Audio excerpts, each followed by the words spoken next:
Alright, so we have 7.5. Proportional parts of triangles. 7.4 was proportional parts, parallel lines and proportional parts.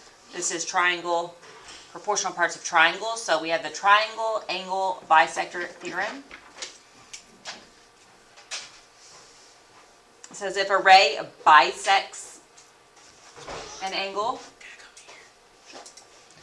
of a triangle, then it divides the opposite side into two segments that are proportional to the other two sides of the triangle. Alright, and so you have to make sure the angle is bisected. So there's single line, single line. And if so, then we have CD, which is this part,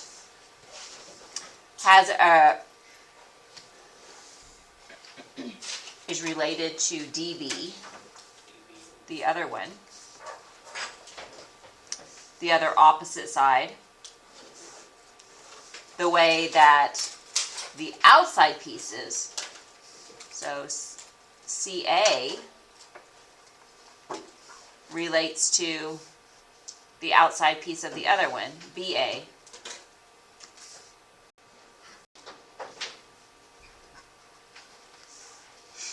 Alright, so I set up a ratio of what I'm going to call the opposite side because it's opposite of the angle that's been bisected.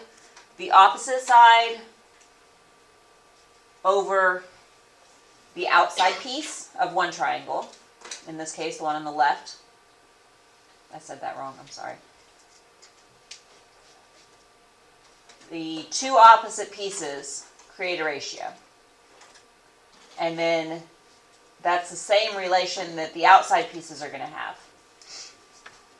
So I have the green one on the across related to the orange one across the opposite side. And then the outside pieces as well. So here, because we have an angle that has been bisected, right here, we can say that the piece across from it, 3.6. Did you hear that conversation? They're talking about some legal stuff. Relates to y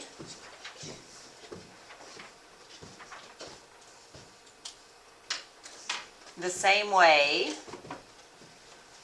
that 5 relates to 8.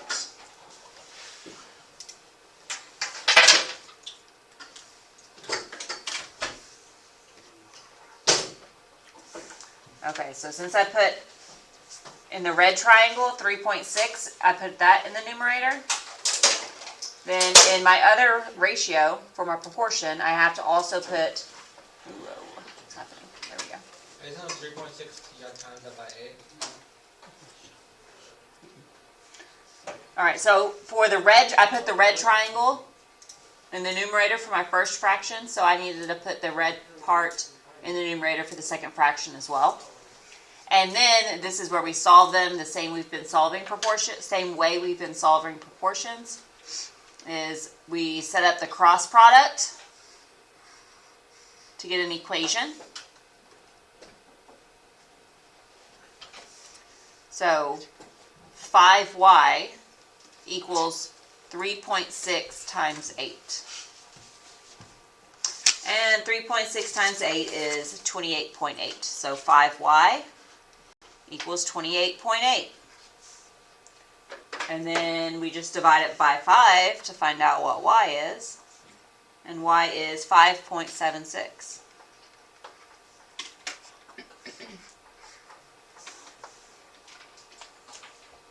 Okay, so that's how you can set up a proportion whenever you have a triangle that looks like this. The key part being that an angle has been bisected, cut exactly in half. If that happens, then the sides are proportional. And it can be a little more tricky. This one, it's pretty straightforward. But number 2, it's a little different. So here we have Again, an angle has been bisected, so verify that happened. They both have a single line, so that means that they're the same. And we know we're going to set up a ratio. First one's pretty easy because we see the opposite side of the top triangle is x. So I'll put that on the top. But what am I going to put for the other opposite side right here?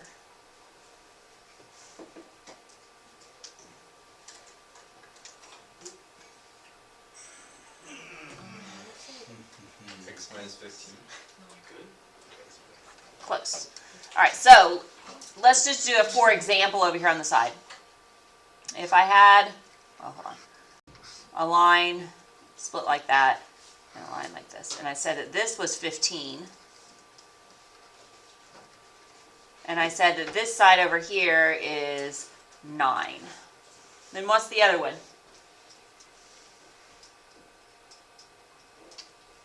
What would this one be? 6.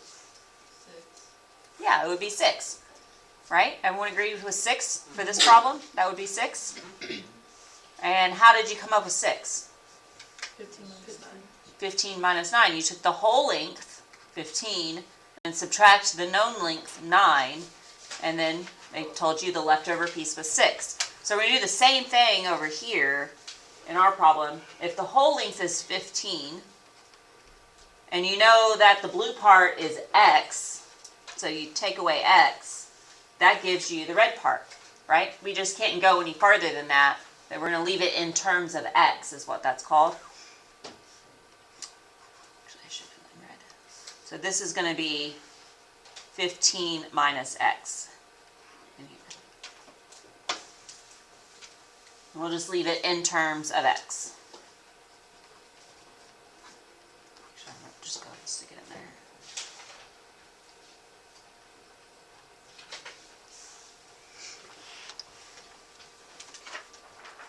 All right, and anytime you write two numbers, a binomial, we're going to go ahead and put it in parentheses. All right, so we have a ratio of the opposite sides. So we also have these other pieces. We have the 12. It's on the triangle with the x. I put x in the top, so I'm going to put 12 in the top. And it doesn't matter if I had put 12 in the denominator, or x in the denominator, that would have been fine. I just make sure I put 12 with it in the denominator.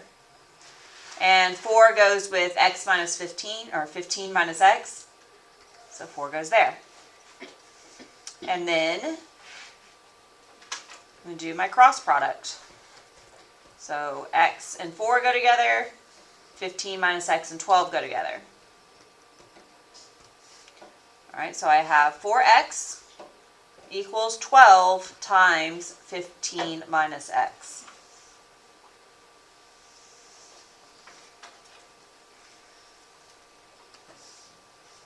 And next, I'm solving for x, so I need to get rid of the parentheses. Order of operations says to multiply that together. 12 times 15 gives me 180. And then negative x times 12 is negative 12x.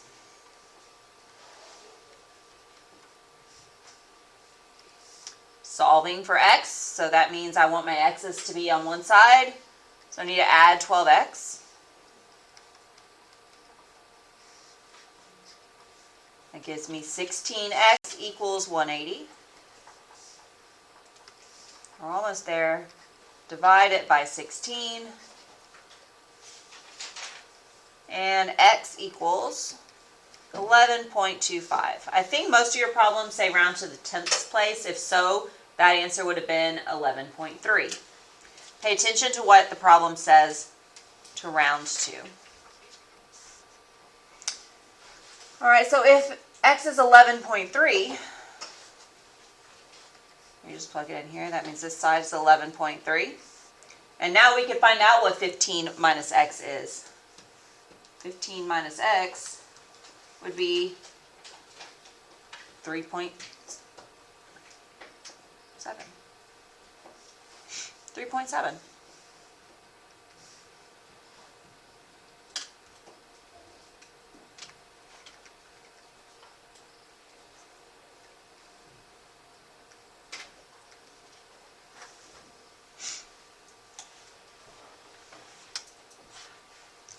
Alright, so that's how you're doing proportional parts of a triangle when the angle has been bisected.